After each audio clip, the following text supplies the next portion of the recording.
What does the mark of the beast represent? Oh, there's so much speculation about the mark of the beast, from computer chips to be put in the hands and on the forehead. But really, you have to understand that the book of Revelation is a book of symbols. We're told that in Revelation 1:1, where the angel signified the message. That word signify means signs and symbols.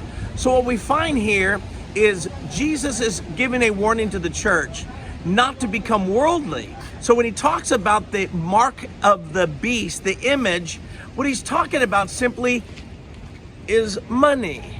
Because back in those days, just as in some of our currency, we put images of kings and presidents, important officials.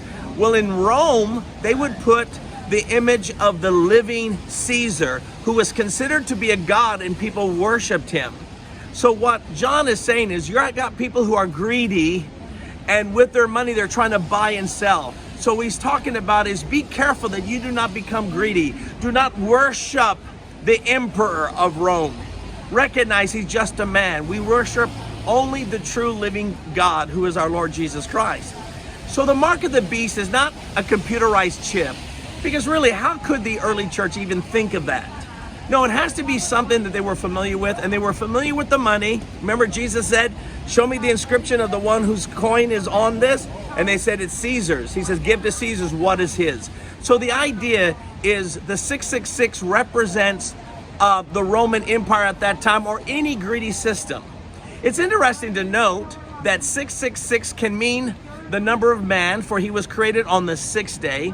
It could speak of the unholy trinity of the dragon, the beast, and the false prophet. All right. And interestingly as well, people have discovered that if you take the Greek word Neron, Caesar, and transliterate it from the Hebrew and have a numerical value, guess what you have? You have 666. And in some translations, it's Nero Caesar, not Neron, which is why some translations might have 667. So what he's showing is, don't worship government. And it's interesting, I'm right in front of 10 Downing Street in England as a reminder that our allegiance is not to our country, it's not to our presidents, not to an emperor. Our allegiance is to our Lord Jesus Christ.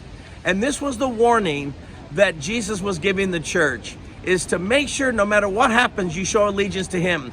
And in the end, the next part of Revelation after chapter 13, chapter 14, talks about the name of the Lamb and the Father on our forehead. So surely God's not talking about a computerized system, is he? He's talking about our devotion to our Lord Jesus Christ.